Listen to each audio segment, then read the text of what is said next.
رحیم یار خان میں مبینہ زیادتی کا شکار ہونے والی لڑکی نے وزیر اعلیٰ پنجاب مریم نواز سے انصاف کی اپیل کر دی۔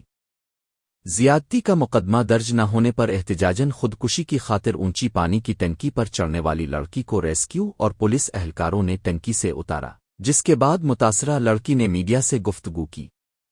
متاثرہ لڑکی نے مریم نواز کو مخاطب کرتے ہوئے کہا کہ مریم نواز کہتی ہیں کہ میں عورتوں کی ریڈ لائن ہوں، لیکن میرے ساتھ زیادتی ہوئی ہے۔ میں انصاف کے لیے 4 مہینوں سے ذلیل ہو رہی ہوں، مجھے انصاف نہیں ملا، مجھے انصاف کہاں سے ملے گا؟